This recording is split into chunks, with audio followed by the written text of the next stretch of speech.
Hey guys, my name is xOctoManx and this is part 9 of my Diablo Style RPG tutorial series. In this part we are creating some or adding some new objects into our navigation mesh, and we're gonna start to create a spawn object which is spawning enemies when we are going too close with our character.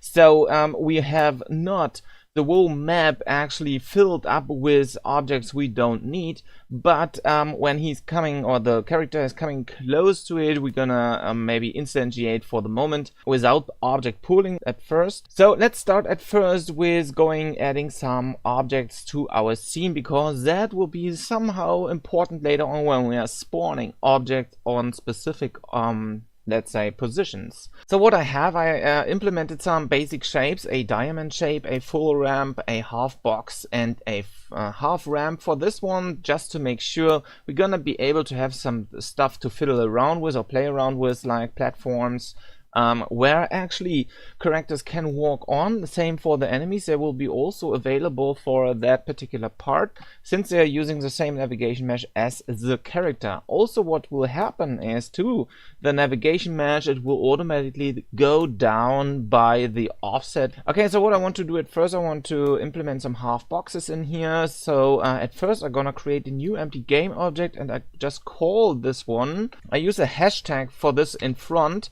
and then I say environment, so I can actually put all the environment pieces gonna have to that inside of this. What you also can see, I already have one for our main environment, but maybe I want to use this at first. So gonna zero this one out in XYZ position, so it's somewhere in there. It doesn't really matter where it is exactly, but make sure that the Y-axis of course is zeroed out. So all the now dragged in elements are going to be zeroed out at first. I might or I will think about maybe loading this one up to my website, so you can later on maybe use those objects that are just simple cubes and stuff, and easy ramps we gonna be able to use. So they have a size of 1 meter by 1 meter and a height of 50 centimeters in this case, so we can actually put all those boxes around the scene, and of course duplicate how many we like and please, and we can pretty easily create some environment with that kind of boxes. So this is just once again some kind of prototyping possibilities we gonna have in here, and we can of course create all the platforms to our needs. What we also want to have is maybe some full ramps on the side. The full ramp means it's just over the complete length of 1 meter the ramp is going to be created, but still have the same height of 50 centimeters, and we can actually put those things around here, and we can snap those directly to the grid, can duplicate them and whatever we please and like, and wherever we want to have those. And maybe on the other side we can put one half ramp, just for the sake of, well, I have that and I can or maybe might be able to use that. Don't forget to hold down Control key to snap all that to the grid, and while you are rotating you can do the same as well. Maybe I'm gonna put this one over here. Also, while I'm dragging around, I can snap those pieces around the complete scene and snap it to the grid, so I can see, okay, everything is cool. I'm gonna take my marine character a bit far away or further away from the environment, so we can actually put or get into the navigation things first. So I go to my navigation tab. What I want to make sure is that all of those pieces are of course static game objects. We have two possibilities to do so. The first one is directly in the navigation mesh object, and we can go here, it's a navigation static one, and we can also set this one to be a walkable area. Once we are done with that, we're gonna go to bake and press bake once again. What you can see, it could be or will be messed up horribly, because we need to get into the navigation mesh settings and of course fiddle around with all the settings. So what we want to decrease is the agent radius, so it's not that big. Currently we have a half meter actually, or 50 centimeters, well, that's for me, of the agent radius, and I want to reduce this to maybe 0.2 and bake once again. What you can see by just changing that value is that the navigation mesh is automatically recreated, and of course it's trying to fit the needs of our new environment objects, and at the same time, as you can see, it is somehow the same height now of our ground mesh. And that's cool, since it's now a bit more dense, and we have, well, yeah, the possibility to go in close corners and stuff like that. Also, we are able to go to the or onto the ramps. If the ramps for you are too high, you can always go in and increase the maximum slope. Since this one is not a workable area now because the angle is higher than 45 degrees, I'm gonna increment or increase this maybe to 60, and this area is gonna be able to walkable as well at the same time. But also what's happening is that now our navigation mesh is down to the 0%. Also, when you find the 0.4 step height is going to be too big, you might want to go in and reduce this one to 0.3 or something. So it might not be that horrible to go into that small corners in here, but we are not able, well, at the moment I'm not able to tell where we're gonna change this, so there is a bigger gap inside of that. Maybe I'm gonna find that information later on. Okay, so but that's it for now for navigation. So what we can do is we now should be able to walk onto, well, high areas when we are gonna disable the gizmos in my play field or my game field. Gonna maximize on play, just to check if everything is working now. So I should be able to go onto this one, but also what you can see is that my feet are now inside the ground. Same for little Marin, he might be in the ground as well. So we're gonna fix this directly in the player and in Marin as well at that point. So we change back to our inspector, go to the player at first and reduce the base offset from -0.08 to 0. Set this one. Don't forget to apply the changes to a prefab if you have that one. Same for the enemy Marin, he also needs his base offset now to be 0. Otherwise he's maybe sticking in the ground as well. And when we're pressing play now and walking around here, we're gonna be able to go, well, onto that pieces, and our feet are not anymore in the ground. And same for Marin. Marin is able to follow us around that part and here, and we are able to move on this platform and, yeah, wait for some things going to be done. And as you can see, Marin is pretty good in following us as well, while we are just going, or while we are able to or while we are going into his area, into his site or look radius in this case. Okay, so let's go forward and create now a diamond shape. I just created one in 3D as well, which is basically just representing my spawn point area, and I'm gonna code everything onto that area. So for example, when I want to have a spawn point over here, then I can create a radius for or around that area where that little spawn point is, and I can determine what kind of enemies are able to be spawned on that particular game object. And that's what we're gonna start with now. So we need a range, we're gonna need an amount of enemies gonna be able to drop, and a list of enemies which are able to be dropped on this position.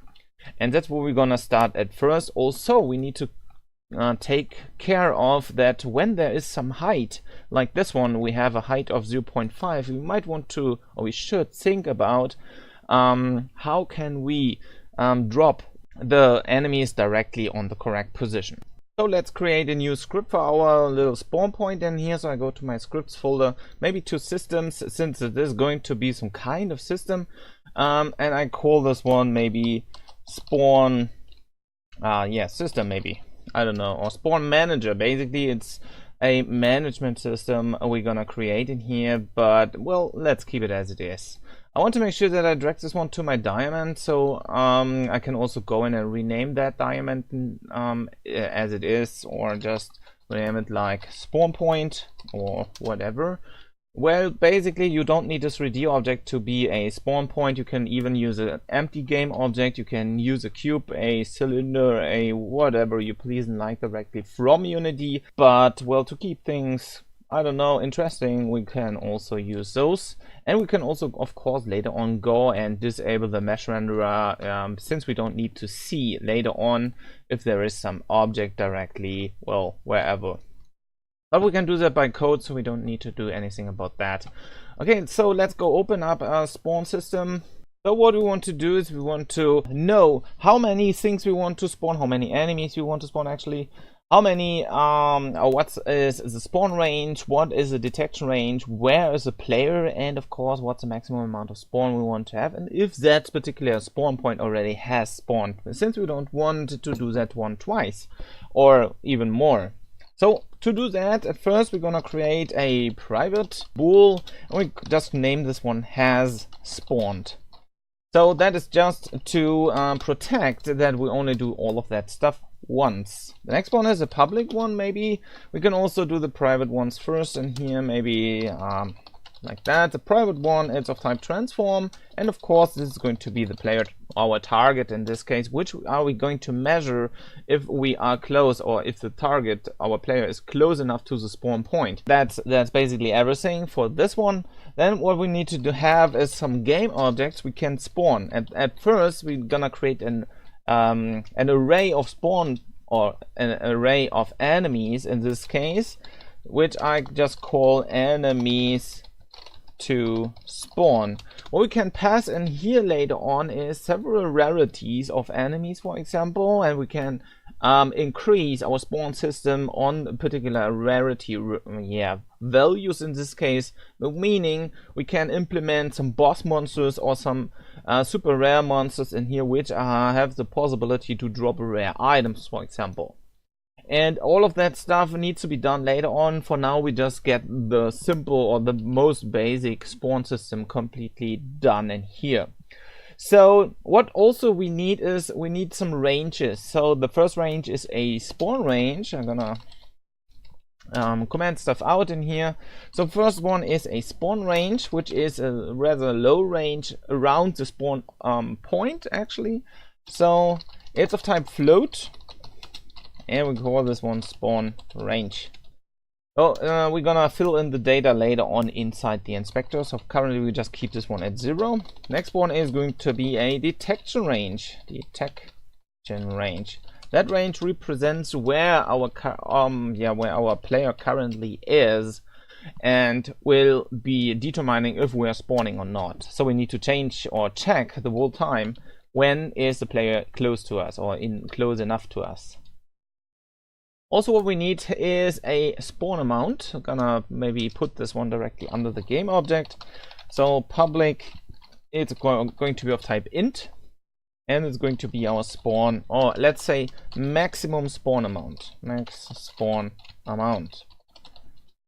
So that means we're gonna type in maybe a number of 10 or 15, 20, depending on how many we want on a specific spawn point, or we can just say every spawn point has a maximum possibility to spawn 10 items or 10 enemies in this case.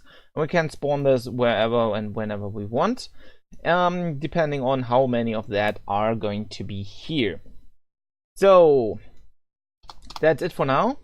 The first one is I want to make sure that I have a visible detection of my spawn range and my detection range. And basically what we're gonna use is the same we used in the enemy behavior with the draw wire arcs. So we create a little helper function for us. So for this one, which is Unity or mono behavior provided, it's called onDrawGizmos. If you have seen the last series, you should know what I'm talking about. And what we want to do is we want to draw some handles. So we say handles with a big H, but it's not in our namespaces. So we right click, resolve, and implement the namespace Unity editor. You can also type this one in, so you need to make sure that this one is in here, otherwise we are not able to use handles. So what we want to set is at first a color for our current handle. It's going to be equal to color dot maybe, well, I don't know, blue, red, whatever we want. You can also use color32 to fill in RGB values and so on and so forth, but for now it doesn't really matter since it's just for, well, yeah, debugging purposes, I would say. The next one is of course another handle, and what we want to do is we want to draw a wire arc. And that wire arc once again needs at first a starting position, so a transform.position, comma, then the next one is the normalized vector, or the normal vector is transform.up. Then where we want to start from is going to be transform dot right, as we already have done once again in our enemies, comma, then we want to have an angle. In this case I want to have a full circle of 360 degrees, comma, and now we can use any radius. Since this is blue, we might want to use this one as a detection range. So this is going to be detection range. This one we just created beforehand in the top over here. Okay, then we need a second one, which is going to be our spawn range. We can tint this one to whatever we want as well. We can make this one blue, green, yellow, yeah, red, I don't know. Gonna use green maybe, or red. Well, red looks better maybe. And we're gonna need or use, in this case, the spawn range. So this is a circle where all our enemies are going to be spawned in. Okay, so that is set it up, so don't forget to save and go back to Unity pretty quick. What we can now do is we can set the spawn range to maybe 3. As you can see, automatically it creates that red circle. We can have a detection range of maybe 7. So when the player is coming too close to that spawn point in the red area, there should be all of the enemies going to become spawned. So what we need to do is at first we need to initialize in start where our player is. So we need to do that as the same way we just created this one in the enemy behavior. So we say player is going to be equal to player manager dot instance, since this instance already knows where our player is, and we're gonna call our player. And since the player is of type transform, we're gonna say dot transform. Don't forget to save this one as well. And now we're gonna go to our update. So we create this one, or you have this one still in your script. In update, we want to check, does that particular spawn point has been already spawned and is the player inside the detection range? And that's pretty easily to be done. At first, we're going to create a new float. This float is going to be called the distance. You may remember this one from the enemies as well. We're going to create a new vector3. Or actually we're gonna measure the distance by using vector3.distance, and we're gonna measure the distance from our current position, so from the spawn point position, comma, and now we want to know where our player is, so we say player.position. Don't forget the semicolon in the end. Now what we want to check is if the distance is smaller or equal to our detection range, and if that is the case, we want to spawn enemies. So we're gonna create a new function in here, void spawn enemies. And what we want to do is we want to call that function spawn enemies, open close parentheses. I'm gonna rename this one pretty quick because I want to have a big E in here. So it's, for me, I can read this one better. So with that set up, we can also now implement if this one has been done already. So has been spawned or not. So in the update loop, we can put this directly around the whole piece in here, or we could just put this directly inside of that. Basically, it doesn't really matter, I believe. So if not has spawned, then we're gonna go and spawn the enemies. Otherwise, it will do that the whole time and will fill the complete scene, or actually the complete spawn point area with a ton of enemies, and that would be just heavily troublesome. So make sure you protect this one with that particular boolean. Okay, since it's up and running in the update loop currently, we might want to go in and change this one later on, well, at least a bit. Okay, so what we want to do is the first time we're gonna enter the spawn enemies, we want to say that has spawned is going to be equal to true. So this is not going to be repeated after we were entering all of that piece in here. What we also want to do is we want to create a random spawn amount of enemies at the very top. So we say int spawn amount, maybe it's going to be equal to, now we say random dot range. What we want to do is we want to take the range between at least 1, so we want to have at least 1 enemy, I guess, and the maximum spawn amount. So, and since the maximum spawn amount is 10, and this spawn amount is going to be or actually random.range decreases the spawn amount by 1, we can also say plus 1 at this point. So we're gonna have 10 plus 1, and then we're gonna decrease this 1 to 1, so it's going to be, well, the complete number 10 in this case. So currently would use just 11, but 11 minus 1, since random.range is not taking the full number of 10 but 9, we're gonna implement this one by 1. So we have the possibility to have the maximum of our, well, set it up maximum amount. Now what we need to do is we need to loop through the complete random or spawn amount, since we need to do all of this upcoming stuff for every enemy what we just have calculated in here. So we're gonna create a for loop. We say for, then we can press tab 2 times, so tabulate it for this one, and we can tab a third time into this, and we can say we want to have this one for our spawn amount we just calculated. So what we want to do is, at first we want to measure where do we want to spawn. I'm gonna use a float for this one. We're gonna later on change this values a bit.